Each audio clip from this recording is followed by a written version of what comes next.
imam memimpin pada kemenangan, ya. Ya, imam memimpin pada kemenangan. Nah, Bapak Ibu Saudara, mari kita membuka Alkitab kita dalam Ibrani 11 ayat 30. Ya. Satu ayat, tapi nanti kita akan menggalinya di Yosua ya pasal. Ibrani 11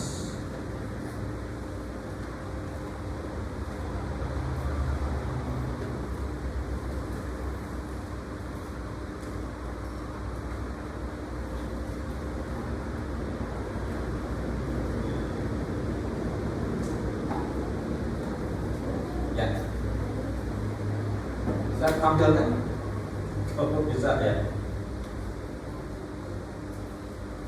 lebih cepat Bapak Ibu. Kita akan baca bersama-sama Bapak Ibu. Ibrani 11 ayat 30 ya.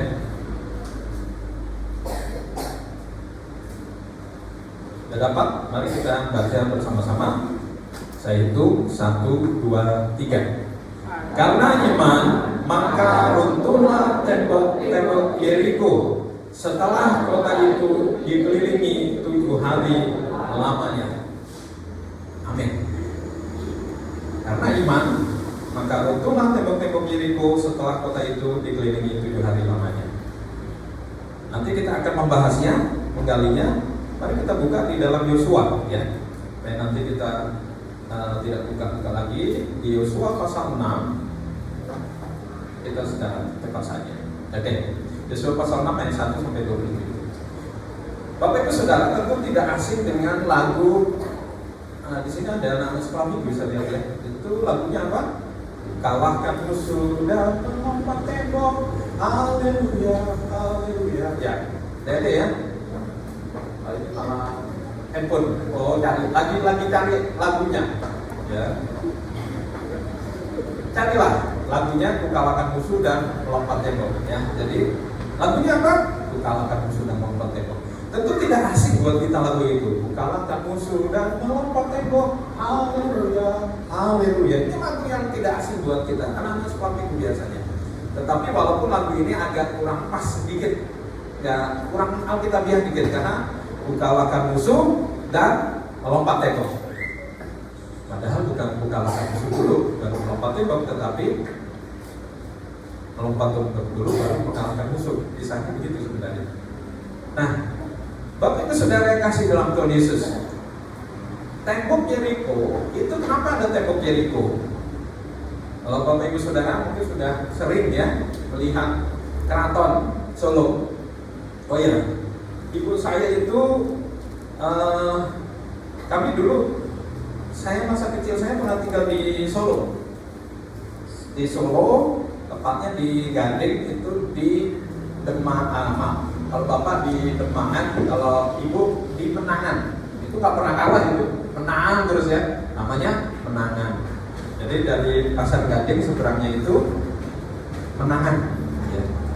Nah, saya pernah sekolah di SD Kristen Geblegan kelas 1. Itu waktu zamannya Pak Pendeta Jules semua. Kalau bapak-bapak, ibu yang sepuh mungkin tahu Pak Pendeta Jules semua. Nah, itu kami pernah tinggal di sana di Gading. Mbak saya dulu di sana. Mbak saya itu orang Solo asli. Terahnya Karyo di kanan, jadi masih ada darahnya biru walaupun darah saya merah ya. Katanya begitu ya. Ada juga turunan Londonya gitu. Makanya kalau Bapak Ibu Saudara melihat saya, yang saya kalau Bapak Ibu Saudara melihat dari depan atau dari samping, mata saya bukan agak biru ya. Biru itu bukan pakai soft lens, tidak dibuat-buat, asli dari Tuhan yang memberikan. Turun Londonya ya, puji Tuhan. Jadi saya hidup, anak-anak saya bisa turun, rupanya enggak ya. Saya berdoa nanti cucu saya kalau yang perempuan bisa turun, puji Tuhan ya, tambah cantik ya. Kalau yang turun ini saya dari ibu saya dan hanya saya yang diturunkan, matanya biru ya. Bukan mata indah bola pingpong ya, mata indah bolanya biru ya. Bapak Ibu Saudara, jadi kota Yeriko ini dikelilingi oleh apa? Benteng seperti di daerah keraton. Itu bentengnya tebal ya, tebal sekali, dikelilingi kan seperti itu. Luasnya kira-kira 4 hektar, ya cukup luas lah 4 hektar. Dan Yeriko ini kota benteng, dan bukan hanya bagi penduduknya, tapi juga mereka yang tinggal di dalamnya, karena dibentengi, ada bentengnya. Jadi kalau kita memikirkan ini gambarannya seperti itu. Jadi ini kalau misalnya ini kita tinggal di dalam, itu dibentengi gitu ya, ada benteng yang tinggi ya. Seperti tembok Cina, atau kalau paling gampang itu paling mudah adalah seperti di Keraton Solo. Nah, tembok-temboknya itu tingginya kurang lebih 14 meter. Ini berapa meter ya Bapak Ibu gedung ini? Berapa meter? Gedung gereja ini berapa meter?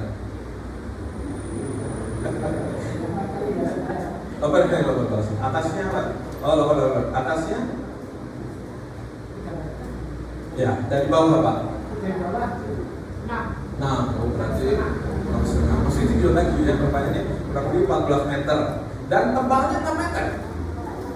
Tebalnya 6 meter, berarti kalau ini berapa tadi Pak? 8 ya, hampir segini tebalnya, kurangi 2 lah. Tebalnya segitu tebalnya, tingginya tinggi sekali. Jadi dikelilingi demikian rapat ya oleh benteng itu.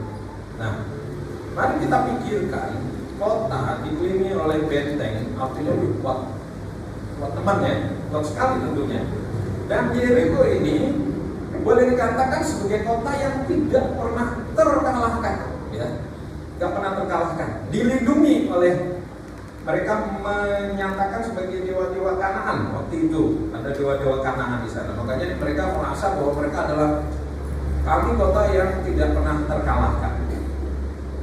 Dan akhirnya Bapak Ibu Saudara, ketika perebutan Yeriko ini menjadi kunci seluruh strategi perang, khususnya Yosua, ya, khususnya Yosua.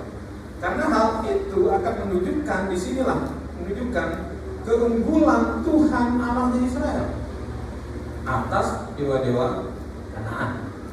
Dan demikian, kalahnya Kanaan itu sudah pasti menunjukkan kemenangan dari Israel, kemenangan dari Tuhan Allah kita.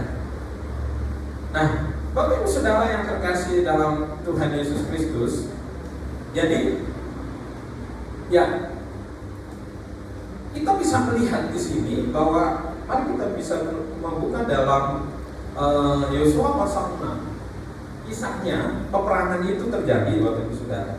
Bagaimana akhirnya perang itu, jatuhnya Yeriko, dan perang itu bisa akhirnya kota yang begitu kuat pertahanannya bisa hancur, lebur, ya. Bapak Ibu, nanti kita bisa lihat secara cepat, saya akan bacakan kepada Bapak Ibu mulai dari Yosua pasal 6. Nah, Bapak Ibu Saudara, mari lihat di sini Yosua pasal 6 ayat 1 sampai 20 ya. Tuhan itu lah yang berkuasa atas semuanya, dan cara Tuhan tidak masuk akal. Nanti kita bisa melihat ya, bisa melihat di sini cara Tuhan yang tidak masuk akal. Dari Yosua pasal 6 ini kita akan melihat apa yang bisa kita petik untuk kita sebagai anak-anak Tuhan. Mari kita lihat yang pertama, klik sekali saja. Apa yang dapat kita petik? Ya, kita bisa lihat. Klik lagi. Ya, Tuhan itu berkuasa. Dan Tuhan yang berkuasa pada peperangan Allah yang memiliki hak untuk menentukan strategi yang tepat, strategi yang jitu untuk menghancurkan musuh-musuh.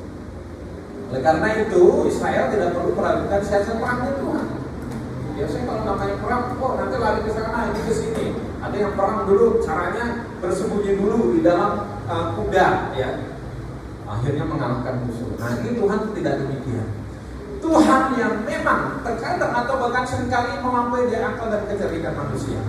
Nanti kita bisa melihat. Mari lihat satu persatu ya. Apa yang bisa kita petik?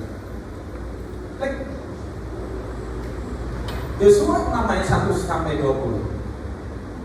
Beriman. Ya, yang sebelumnya jangan tutup dulu. Iya. Beriman sungguh-sungguh kepada Tuhan dan tidak mengandalkan kekuatan diri sendiri. Ini yang bisa kita petik. Mari lihat. Yosua pasal 6 ayat 1 sampai 20. Mari kita baca, atau saya akan baca secara cepat, nanti sudah bisa menyimak. Dalam pada itu Yeriko telah menutup pintu gerbangnya, telah tertutup kota itu karena orang Israel, tidak ada orang keluar atau masuk. Berfirmanlah Tuhan kepada Yosua, ketahuilah, aku serahkan ke tanganmu Yeriko ini, beserta rajanya dan pahlawan-pahlawan yang gagah perkasa. Haruslah kamu mengelilingi kota itu, yakni semua prajurit harus mengendarai kota itu sekali saja. Lihat, mengedari kota itu sekali saja. Demikianlah engkau harus berbuat 6 hari lama, selama 6 hari. Ya. Dan 7 orang imam harus membuat 7 sangkakala tanduk domba di depan tabut. Tetapi pada hari yang ke-7, 7 kali kamu harus mengelilingi kota itu, sedang para imam meniup sangkakala. Apabila sangkakala tanduk domba itu panjang bunyinya dan kamu mendengar bunyi sangkakala itu, maka haruslah seluruh bangsa bersorak dengan sorak yang nyaring. Maka tembok kota itu akan runtuh, lalu bangsa itu harus memanjatnya masing-masing langsung ke depan. Itu strateginya seperti itu. Tidak ada siapkan panah, busur, lembing, tombak dan lain sebagainya. Enggak. Harusnya ini seperti ini. Enggak. Mereka hanya mengelilingi saja. Yeriko dikelilingi selama berhari-hari, hanya berkeliling begitu saja, tanpa bersuara, hanya berkeliling. Itu Tuhan maunya seperti itu. Orang kalau ini paling bingung ya, di perang apa-apa itu kan akhirnya memang membuat bingung prajurit di Yeriko ketika melihat itu ngapain itu ya, tentara-tentara Israel nggak ada itu mengangkat senjata, nggak ada itu, mereka hanya keliling saja, mengelilingi kota, tidak ada yang dilakukan, hanya mengelilingi saja. Dan setelah itu lihatlah, demikianlah menghindari kota itu sekali saja, demikian harus engkau perbuat 6 hari lamanya. Selama 6 hari. Perang kayak gitu kan bingung ini, strategi perang dimanapun bingung. Ini ngapa ini? Perang atau mau jalan-jalan ya? Nah, lihatlah selanjutnya. Kemudian Yosua bin Nun memanggil para imam dan berkata kepada mereka, angkatlah tabut perjanjian itu dan 7 orang imam harus membuat 7 sangkakala tanduk domba di depan tabut Tuhan. Dan kepada bangsa itu dikatakan, majulah, kelilinglah kota itu, dan orang-orang bersenjata harus berjalan dengan tabut Tuhan. Oke. Akhirnya mereka keliling. Seperti itu. Segera sesudah Yosua berkata kepada bangsa itu, maka berjalanlah maju ke 7 orang imam yang membawa ke 7 sangkakala tanduk domba di hadapan Tuhan. Lalu mereka meniup sangkakala, sedang tabut perjanjian Tuhan mengikut mereka. Dan orang-orang bersenjata berjalan di depan para penutup mengikut tabut itu, sedang sangkakala terus menerus ditiup. Tetapi Yosua telah memerintahkan kepada bangsa itu demikian, janganlah bersorak dan janganlah mendengarkan suaramu, sepatah kata pun janganlah keluar dari mulutmu sampai pada hari aku mengatakan kepadamu bersoraklah, maka kamu harus bersorak. Demikianlah tabut Tuhan mengelilingi kota itu, mengedarinya sekali saja. Kemudian kembali mereka ke tempat perkemahan itu dan bermalam di tempat perkemahan itu. Bapak Ibu Saudara, itu terjadi terus ya, lama sehari, 2 hari, 3 hari, 4 hari, senyap saja, senyap. Ini maka itu kalau perangnya Tuhan itu senyap saja. Kalau kita, maka itu Bapak Ibu Saudara, karena kalau ada orang itu heboh gitu ya, apa ini heboh, senyap saja. Kalau bersama Tuhan itu senyap saja bisa mengalahkan musuh kok. Ngapain heboh kan gitu. Nah, Bapak Ibu Saudara yang kasih dalam Tuhan Yesus, mari lihat di sini bahwa inilah yang akhirnya diikuti oleh para umat Israel, para tentara Israel, semua umat Israel beriman sungguh-sungguh kepada Tuhan dan tidak mengandalkan kekuatan sendiri. Ini namanya pasukan, disuruh ini ngapain toh, mereka senjata dibawa tapi tidak perang gitu loh. Tapi mereka harus ikut, harus tetap ikut. Jadi Bapak Ibu Saudara, disinilah terjadi bahwa kuasa Tuhan dinyatakan dan mereka sungguh-sungguh beriman, mengikuti apa yang Tuhan mau. Lihat selanjutnya. 12. Keesokan harinya Yosua bangun pagi-pagi, lalu para imam mengangkat tabut Tuhan. Maka berjalanlah juga ketujuh orang imam yang membawa ketujuh sangkakala tanduk domba itu di depan tabut Tuhan. Sambil berjalan mereka meniup sangkakala, sedang orang-orang bersenjata berjalan di depan mereka dan barisan penutup mengikut tabut Tuhan. Sementara sangkakala terus menerus ditiup. Demikian pada hari kedua mereka mengelilingi kota itu sekali saja, lalu pulang ke tempat perkemahan, dan begitulah dilakukan mereka 6 hari lamanya. 1, 2, 3, 4, bosan ya? 6 hari. Anak saya itu, Bapak Ibu Saudara, kami pindahan dari Medan. Barang-barang kami itu naik truk besar itu, kontainer itu seperti itu. Tapi bukan kontainer, apa itu namanya? Russo ya, sejenis itu.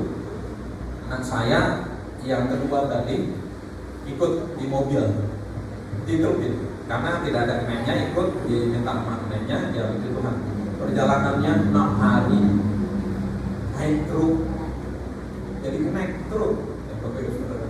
Kami memantau terus, gimana kadang-kadang nggak kelihatan anak ini mana lah, di WA nggak ada, karena kan masuk hutan, luar hutan, daerah blank spot ada, terus ya pasti bosan ya. Saya pun bosan itu, kadang-kadang sampai malam nanti ya baru bisa komunikasi. Mana ini dek? Di sini. Gak ada sinyal dari tadi. Gitu ya. 6 hari lamanya itu bosan. Ya. Puji Tuhan, hingga sampai harinya tiba kami transit dulu di Bogor, di Cibinong. Bapak Ibu Saudara yang terkasih dalam Tuhan Yesus, yang ikut truk anak saya saja ya. Ibu naik pesawat, saya duluan, dan anak saya yang pertama ke Jakarta. Bapak Ibu Saudara, mari lanjut. 15. Tetapi pada hari yang ketujuh mereka bangun pagi-pagi ketika fajar menyingsing. Nah, lihatlah. Dan mengelilingi kota 7 kali dengan cara yang sama. Hanya pada hari itu mereka mengelilingi kota itu 7 kali. Jadi yang terakhir mereka nggak sekali.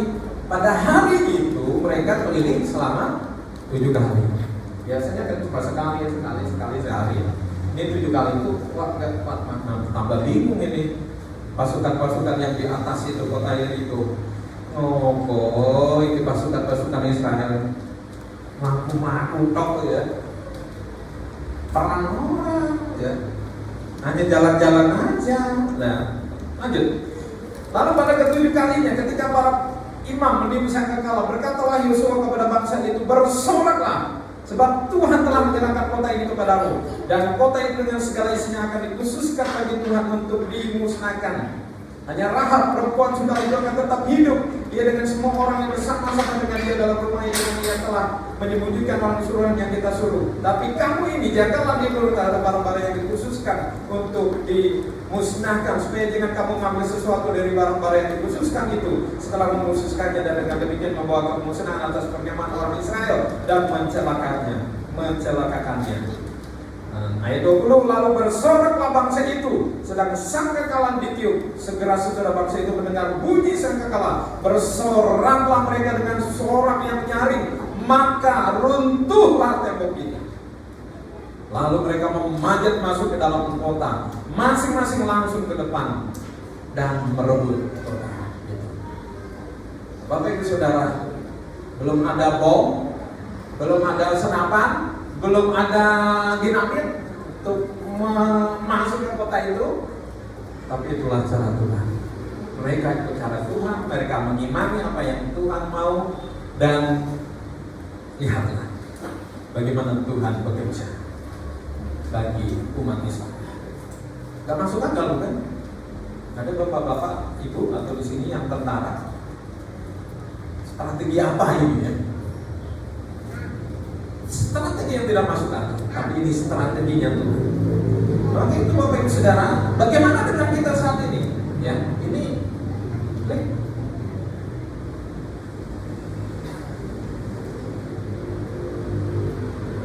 bagaimana ya?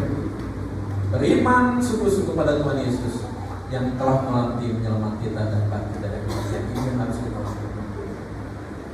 Kita masih dalam suasana Paskah. Kita harus sungguh-sungguh beriman, percaya kepada Tuhan, tidak mengandalkan kekuatan kita sendiri. Ya.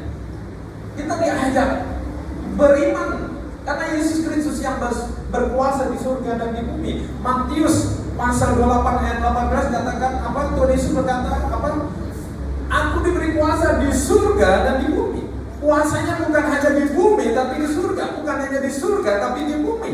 Dia sudah menyatakan dirinya dengan kebangkitannya yang menyatakan kemenangannya, dan kemenangannya adalah kemenangan kita. Nah, Bapak Ibu Saudara, dalam 1 Korintus 15 ayat 55 ayat 57 firman Tuhan dengan jelas mengatakan, hai maut, di manakah kemenanganmu? Hai maut, di manakah sengatmu? Sengat maut ialah dosa, dan kuasa dosa ialah hukum Taurat. Tetapi syukur kepada Allah yang telah memberikan kepada kita kemenangan oleh Yesus Kristus Tuhan. Nah, maka itu Bapak Ibu Saudara, mari kita bersyukur, mari kita beriman penuh kepada Tuhan. Jangan pakai logika kita. Kalau pakai logikanya kita tadi, diriku tidak akan pernah dimenangkan. Pak Yosua ini ngopo tuh? Yuk kita keliling-keliling, nggak masuk akal Pak. Karena kan jemaat kan gitu. Ngopo ini Pak Gembala ini kok menurunkan ini gitu. Apa Tuhan bilang ini? Oh, ini Pak Pendeta aneh-aneh gitu kan. Nah, Bapak Ibu Saudara, ketika hambanya Pak Yosua menyatakan ini firman Tuhan dan ini harus dinyatakan, mereka mengikuti apa yang Tuhan mau, bukan apa yang aku mau. Dan kemenangan itu diberikan. Buat kita pun demikian, kita harus mau apa yang kata Tuhan, bukan apa yang kita. Tuhan Yesus sudah berkuasa bangkit dari kematian. Saudara kita mengatakan, apa Tuhanmu itu Tuhan yang mati? Ya kamu sampai di situ, dok. Tahunya Tuhan kami itu Tuhan yang hidup, Tuhan yang berkuasa, ya. Tuhan yang bangkit dari kematian. Kuasanya itu bukan hanya di bumi tapi di surga. Ya. Tuhan kita berkuasa, maka itu Bapak Ibu Saudara, mari beriman penuh kepada Tuhan karena Dia sudah menyatakan dirinya dengan kebangkitan.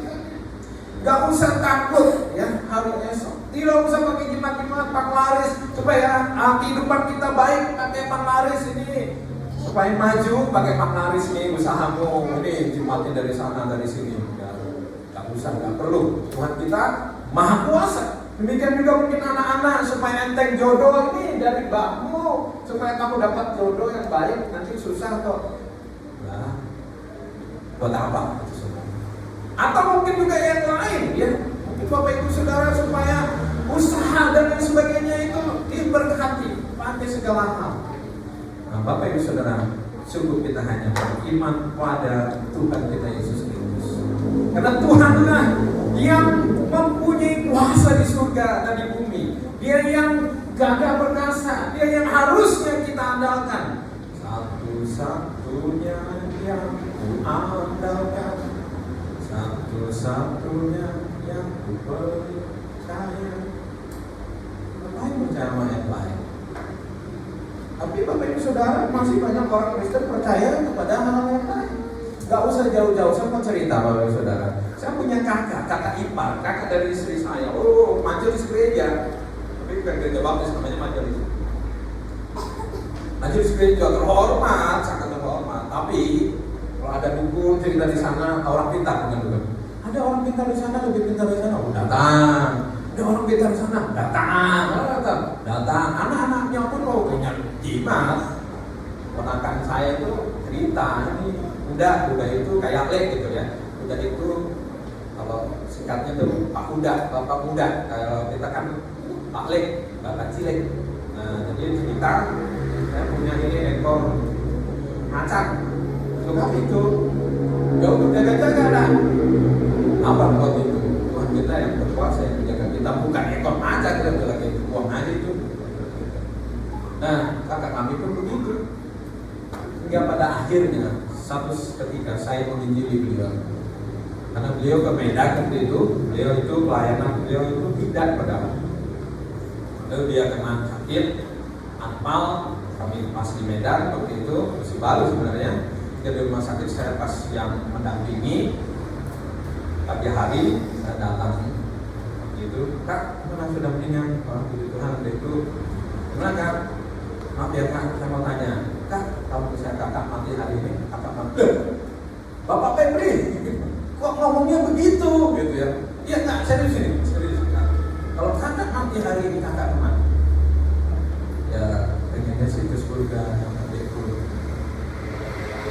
Pengennya ke surga, apalagi kakak belum percaya dengan Tuhan Yesus. Ya, percaya tapi ya kakaknya perlu dengan kesamaan, bosan. Ya, berarti belum percaya. Terima Tuhan Yesus sekali. Kita cerita, saya memikirkan beliau, lalu saya berdoa, ayo Kak, terima Tuhan Yesus. Dia menerima Tuhan Yesus. Mulai titik itu jadi titik balik. Akhirnya dia menjadi kakak yang dekat dengan kami. Dulu gak pernah baru saudara telepon, gak pernah itu jelek-jelekin saya. Wong cowok gitu ya. Sangat gak enak lah omongannya. Itu urusin itu, kamu mantu orang Jawa itu ke ibu mertua saya. Waktu itu saya santai aja, yang marah malah ibu mertua. Gak ada itu namanya menantu, semua itu anak. Jadi kalau orang Batak itu, kalau menantu itu menantu, kalau anak itu anak laki-laki. Ya, bedanya itu kalau disebut anak itu artinya anak laki-laki orang Batak. Kalau anak perempuan namanya boru, anak perempuan. Gitu. Jadi waktu itu seperti itu. Tapi setelah titik balik itu, akhirnya dia percaya pada Tuhan Yesus, dibaptis secara selam. Tapi bukan begitu baptis ya, karena anaknya kebetulan juga jadi hamba Tuhan. Setelah itu pun pergumulan dengan saya menceritakan tentang kasih Tuhan. Dia pertama ya susah, tapi akhirnya dia bisa menerima, percaya Tuhan Yesus dan dibaptiskan. Berubah 180 derajat ikut Tuhan. Bapak Ibu Saudara yang kasih dalam Tuhan Yesus, saya mau mengajak kepada kita semua, ayo andalkan Tuhan. Jangan andalkan cimat-cimat, orang pintar. Kadang-kadang juga di sini banyak, ya bukan di sini, maksudnya di Pulau Jawa itu banyak. Sudah S1, S2, bahkan S3, ya itu pada ikut-ikut itu kan ada orang pintar. Ya. Pintar apa aneh gitu ya. Pendidikannya nggak ada, ya akhirnya dipintar-pintarin, bodoh-bodoh juga katanya. Bapak Ibu Saudara pakai itu, mari ya, jangan terhantu ikut Tuhan Yesus. Tuhan Yesus itu berkuasa di mana? Halo, di sini jarak ngobrol ya. Saya biasa ya interaktif biasanya, kita paham biasa jalan biasa khotbah. Jadi saya tanya jemaat supaya ayo ngantuk nggak gitu ya, kalau ngantuk kan jadi Bapak Ibu Saudara, kita itu punya Tuhan yang kuasa. Aku punya Tuhan yang besar. Kita tuh punya Tuhan yang besar. Ngapain takut menghadapi masa depan kita? Yang mudah-mudahan jodohmu di tangan Tuhan, bukan di tangan keluargamu, bukan di tangan Hansip kalau dulu ya, bukan di tangan orang-orang. Jodoh kita di tangan Tuhan. Demikian juga pekerjaan, usaha, pendidikan, pelayanan, semuanya di tangan Tuhan. Jadi artinya serahkan hidup kita sepenuhnya kepada Tuhan. Saya tadi ngobrol di sini banyak anak-anak muda yang perempuan biasanya pergi ke seberang, ya. Lo apa ke seberang? Bukan seberang pulau ya. Akhirnya menikah dengan yang lain. Ya kenapa gak berdoa? Suka sama Tuhan, yakin lah. Yakin, saya yakin ya. Dia kalau udah pasrah bongkongan sama Tuhan itu sebenarnya yakin Tuhan akan memberi yang terbaik buat kita. Amin. Amin. Ya bukan ya yang iman Bapak Ibu Saudara. Oke, yang kedua, apa yang bisa kita petik dari kisah ini? Mari klik. Tuhan bertindak dengan cara yang tidak terduga dan umat Tuhan harus siap menindaklanjutinya dengan mengerjakan bagian. Ya toh? Tuhan menyatakan keliling. Setiap hari 6 hari keliling. Pada hari yang terakhir kelilingnya 7 kali. Aneh toh? Aneh tenang. Tapi akhirnya apa yang terjadi? Bapak Ibu Saudara, runtuhlah tembok yang tingginya 14 meter, yang lebarnya 6 meter itu. Nah, itu cara Tuhan. Dan kabar keperkasaan Tuhan yang menyertai Yosua ini luar biasa ya. Akhirnya kita bisa dengar pada saat ini. Tetapi mari lihat, Tuhan bekerja dengan caranya yang luar biasa, caranya yang di luar pemikiran kita, caranya yang ya jangankan ya gimana ya, nggak susah ya. Ini yang tembok, yang sebelumnya saja Musa membelah laut itu kan bingung, kok bisa tersibak itu piye gitu ya. Itu bagaimana ceritanya? Nah, Tuhan bekerja dengan kuasanya luar biasa. Dan ini menggentarkan raja-raja Kanaan, musuh-musuh Israel itu. Akan tetapi caranya menyerahkan Yeriko, ya, cara Tuhan menyerahkan Yeriko kepada Israel sangat tidak masuk akal ini, dan boleh kata ini sangat jitu dan rontoklah, rubuhlah tembok itu. Ya. Bagi orang Israel ini membingungkan, bagi kita juga kalau kita simak ini membingungkan. Tetapi mereka taat dan mereka melakukan apa yang Tuhan perintahkan. Mereka taat ya. Mereka diam, jangan ngomong, jangan bicara, jangan bersorak. Ya, ayo putar itu. Oke, siap. Ya. Lakukan. Dan ketika bersorak benar. Oh, haleluya, berontok. Nah, lalu bagaimana dengan kita? Ini pertanyaan klik. Seberapa taat kita kepada Tuhan dan kita menindaklanjuti, melaksanakan yang menjadi bagian kita, baik berbakti, melayani, mengabdi, bersaksi, sudah kita lakukan. Tapi saudara, sudahkah kita mengabdi sungguh-sungguh kepada Tuhan? Sudahkah kita berbakti sungguh-sungguh kepada Tuhan? Melayani sungguh-sungguh kepada Tuhan? Di gereja kami latihan musik itu 3-4 jam. Semua harus lengkap. 3-4 jam. Jelek-jelek pertama semua jemaat yang ikut. Aduh Pak, gimana ini? Loh, ini buat Tuhan loh, bukan buat manusia loh. Kita beribadah ini sedang memuji memuliakan Tuhan. Kita ini bukan melayani manusia. Kita ini sedang beribadah kepada Tuhan.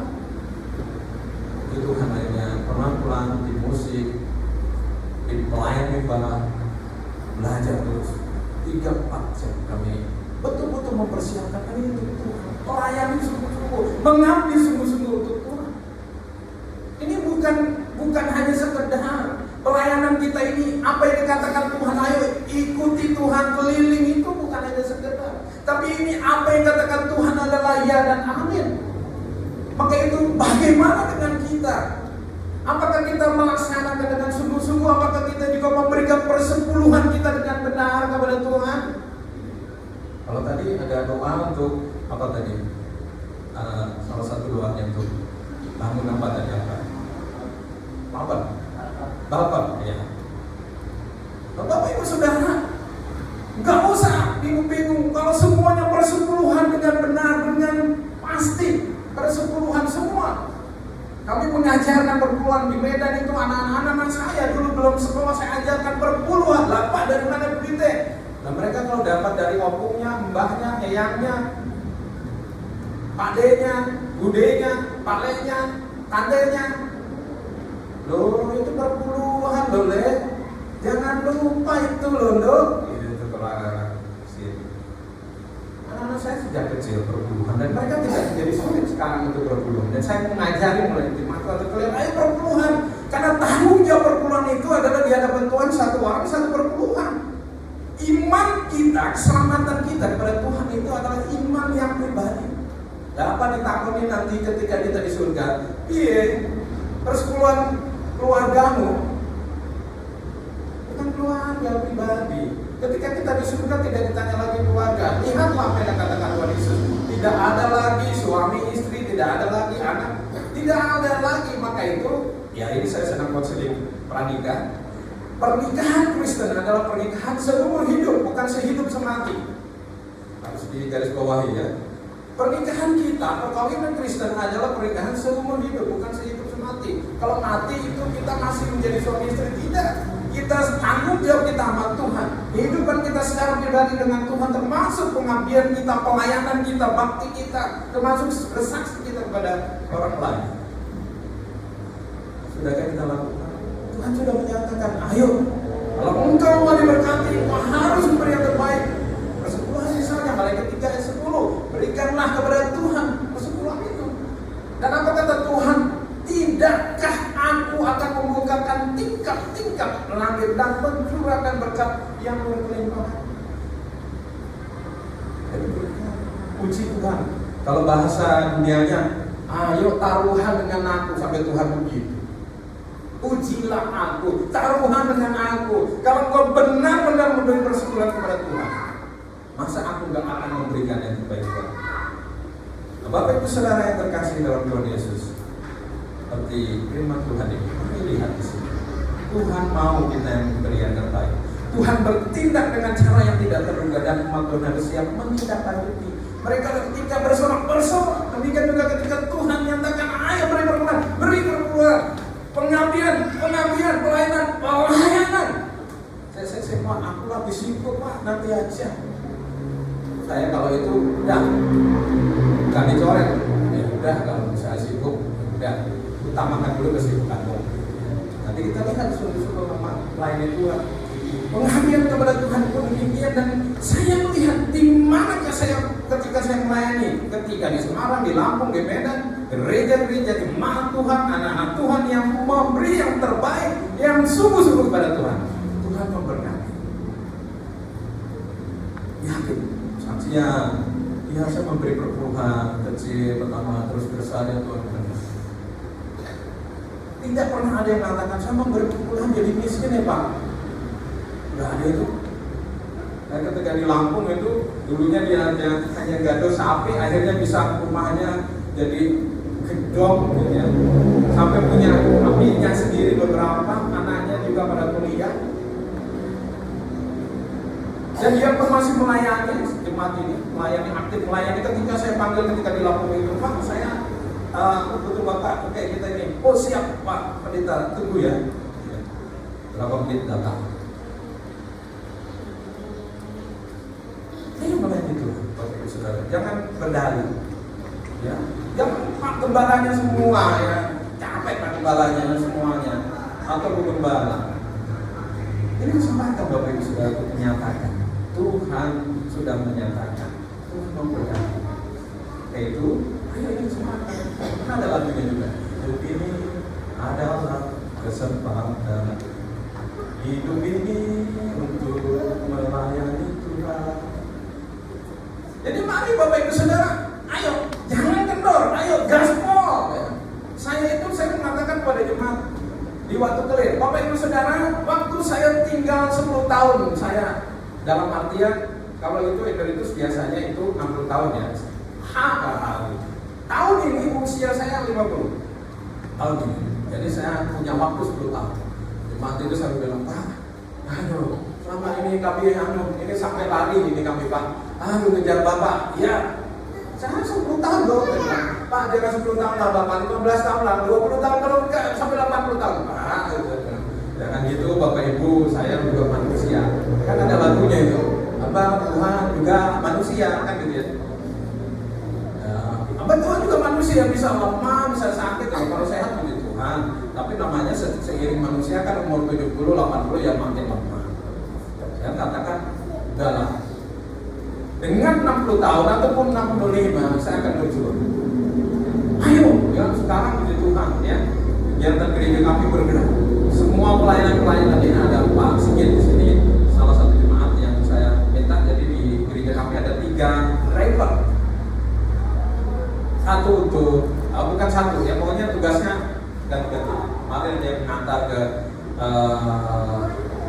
Natal PKMB, itu drivernya lain. Ini Pak Sigit mengantar saya.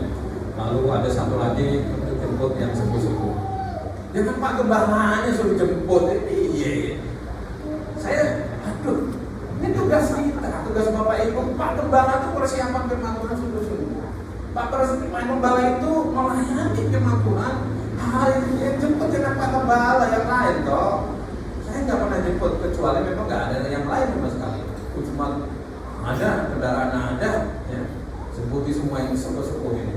Akhirnya senang yang sepuh-sepuh bisa bernyanyi. Haleluya.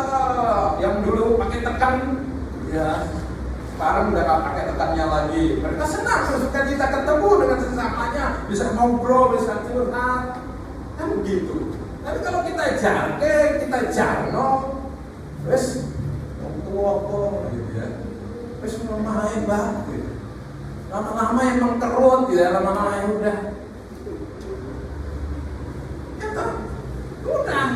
cepat matinya kan. Kita berharap semua mati dalam kedamaian. Mereka dalam sukacita Tuhan kan, tambah semangat gitu. Yang ya adalah ini pasti kita ada saksinya. Ada 4 yang sepuh-sepuh. Kalau salah satu adalah orang tua dari Pak Pendeta, dulu ketua kependetaan di BDI ya, Pak Pendeta Stefanus Ngatimin ya, Ngatimin itu salah satu. Semangat semua. Maka itu Bapak Ibu salah saya mengajar, jangan Bapak Ibu gembala saja ya, semuanya harus bergerak. Ayo ya, firman Tuhan sudah kita nyatakan, hidup ini adalah kesempatan, hidup ini hanya sementara. Jadi kalau udah kita tua, kita menua, bapak saya itu, bapak saya itu ketika di akhir hidupnya itu pernah bilang gini, kalau bapak diberi hidup sekali lagi sama Tuhan, bapak ingin melayani Tuhan. Karena bapak udah melayani Tuhan, bapak baru sekolah minggu terakhir yang memang beliau dulu sekolah minggu. Tapi bapak saya itu dulu orang non-Kristen, pernikahannya di begini tuh di Pangan, dekatnya di Pangan, di situ nikah secara non-Kristen. Dan beliau baru ke gereja ketika kami di Jakarta. Jadi dia merasakan kehilangan setengah hidupnya tidak bersama Tuhan. Dia merasakan, kamu saja Tuhan izinkan aku mau melayani Tuhan lagi. Jangan sampai aku ditolak. Dia merasakan kan ada itu firman Tuhan, kau berseru kepadaku Tuhan, Tuhan. Tapi Tuhan mengatakan apa kamu? Tuhan tapi nggak melakukan kehendakku. Ya tuh. Coba kalau Bapak Ibu Saudara nanti gitu. Coba di rumah direnungkan. Ya aku bersorak Tuhan, tapi nggak mau beri perpuluhannya jarang, melayani ya 1 kilometer, ya datang ya begitu aja. Nah itu koreksi buat kita. Mari lihat, ini Pak Gembala, Bu Gembala, ayo yang melayani, dukung Pak Gembala dan Bu Gembala di sini. Semua ya, Pak kami mau maju bersama Tuhan, kami mau memberi yang terbaik buat Tuhan. Karena ini tanda kemenangan kita. Tuhan kita berkuasa, Tuhan bertindak dengan cara yang tidak terduga dan artinya kita harus siap menindaklanjuti dengan mengerjakan bagian. Jangan bagian yang kita diserahkan Pak Gembala, monggo Pak.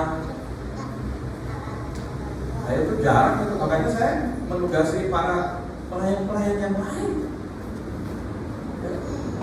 Karena berkati untuk para pelayan-pelayan lain. Bapak Ibu Saudara yang kasih dalam Tuhan Yesus. Yang ketiga, sampai jam berapa biasanya ibadah? Khotbahnya lama biasanya. Oke, yang terakhir. Apa yang kita bisa petik? Iman yang memimpin pada kemenangan, menyatakan kepada dunia. Yosua pasal 6 ayat 27 ini menjadi hal yang benar. Mari lihat apa kata firman Tuhan. Dan Tuhan menyertai Yosua, dan terdengarlah kabar tentang dia di seluruh negeri itu. Nah, Bapak Ibu Saudara, kabar keperkasaan Tuhan yang menyertai Yosua dan Israel tersebar luas di negeri-negeri musuh. Bapak Ibu Saudara, kehidupan orang percaya seharusnya juga nyata kepada dunia. Saya bersyukur kepada Tuhan. Jadi kami bergerak dan yang seberang, yang tetangga yang mana, saya ini gerejamu ceritanya macam-macam. Saya ini gerejamu aktif hampir tiap hari. Mana kegiatannya aku asing saya ini gitu ya. Beda dengan bapak-bapak ibu-ibu. Toko-toko di samping kan ada ini kan cipratan berkat itu. Ya kenapa? Beli snack, angkringan seberang gereja itu jadi laku. Setiap ibadah selain ibadah kami itu ada makan-makan bersama. Ya, makannya bukan dari mana-mana, bukan dari gereja, bawa masing-masing ya. Karena kami ya, 7:30 sekolah minggu lanjut dengan ibadah seperti Bapak Ibu. Lanjutnya kami ngobrol-ngobrol sampai petang jam 12, setengah 1, setengah 2 pada baru pulang. Mereka yang bingung. Iya ya, apa ya, sore-sore di gereja. Ya, ternyata kerasan di gereja, menikmati kebersamaan dalam gereja. Nah, Bapak Ibu Saudara, itu semua akhirnya orang lain melihat, ya saya pikir gereja itu ngamu ya, tambah rame. Ya, akhirnya nggak muat kami sekarang. Rata-rata seperti Bapak Ibu lah, 60-70, karena gedung kami agak sedikit lebih tidak lebar ya, dan pergumulan kami mau melebarkan ya. Karena kan ada lagunya juga itu, selalu kau akan mengembang ke kanan ke kiri ya, tapi mau mengembang ke kanan ke kiri ya. Kalau Bapak Ibu Saudara kan ke atas gitu ya, kami mau mengembang dan bergumul, udah gak kuat, udah panas, udah gerak di dalam karena padat ya. Apalagi kalau datang belum dengan cabang-cabang, itu baru gereja kami. Kalau dengan cabang lebih dari 100 kita. Nah, Bapak Ibu Saudara, jadi mari lihat, iman yang memimpin pada kemenangan dinyatakan kepada dunia. Ini harus kita lakukan. Klik. Hidupan orang percaya seharusnya juga nyata kepada dunia. Jika belum nyata, maka tugas kita untuk menyatakannya kepada dunia, agar nama Tuhan dimuliakan, agar orang lain menjadi percaya, menerima kasih yang bergerak, dan mereka diselamatkan. Ini menjadi tugas kita. Bukan hanya bersaksi percaya Tuhan Yesus ya, tapi kehidupannya pada mawon sampai dengan miwon ya. Ini mari kita lihat bagaimana agar orang lain menjadi percaya, menerima kasih anugerahnya, agar mereka diselamatkan menjadi orang percaya. Ini tugas kita. Ini dari kita sendiri, bagaimana kehidupan kita, kehidupan gereja menjadi berkat. Sudahkah kita nyatakan iman kita kepada Tuhan? Sudahkah kita nyatakan kemenangan kita bersama Tuhan dalam menjalani hidup bersama Tuhan? Kita nyatakan pada Tuhan. Ada lagunya juga kan? Nyatakan pada dunia ya. Ayo nyatakan pada dunia. Tapi bukan hanya nyatakan, tapi melalui pelayanan Bapak Ibu Saudara, sergapnya Bapak Ibu Saudara ya, ayo melayani Tuhan sungguh-sungguh di dalam Tuhan. Karena iman yang memimpin pada kemenangan harus dinyatakan kepada dunia, supaya mereka datang kepada Tuhan, merasakan kasih Tuhan itu dan merasakan kemenangan bersama kita. Amin. Bapak Ibu Saudara, saya mengajak supaya kemenangan itu tidak hanya dimiliki oleh Pak Gembala dan Bu Gembala. Bapak Ibu Gembala yang menang, Bapak Ibu Saudara kalah dalam peperangan. Kalahnya bagaimana? Capek duluan Pak, gitu ya. Ayo semangat, karena ada lagunya juga, semua ada lagu. Semangat, oke, semangat, oke, kan gitu ya. Ayo semangat Bapak Ibu Saudara. Jangan kalau merasa orang Jawa, mereka orang Jawa Pak, surut, yang surut itu kan halus-halus. Bagus siapa? Ada itu semangat Pak Jokowi Pak, halus iya, tapi semangat oke kan. Nah, Bapak Ibu Saudara, maka itu saya mengajak kita semua, ayo ya. Sebagai penutup ya,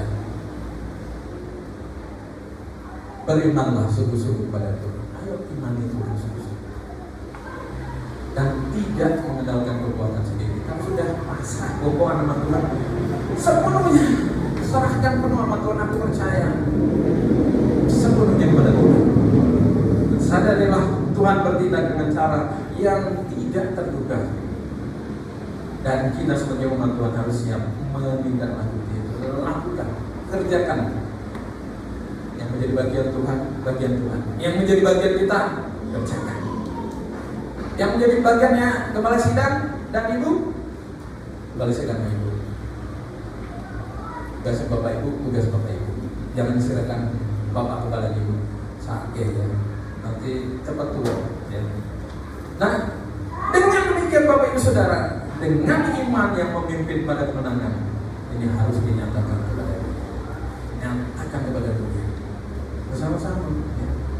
Nyatakan kepada kehidupan kita, pelayanan kita, biarlah dunia akan menilai. Saya sudah mengalami gitu ya, dan kehidupan kesungguhan pelayanan kehidupan kita baik di gereja maupun juga di rumah gitu. Nah itu sergap ya dalam gereja, PBI kami setiap minggu, PBI tiap minggu, PKIB tiap minggu, setelah minggu ya pasti gitu ya. Nah belum yang lainnya. Semua mau dilakukan karena kami mau mengasihi Tuhan, menyatakan iman kepada Tuhan. Karena iman itu yang membawa kemenangan. Menjalani hidup yang sulit, ini masih situasi kondisi krisis, tapi bersama Tuhan, Tuhan memberi kemenangan. Karena iman kita di dalam Dia.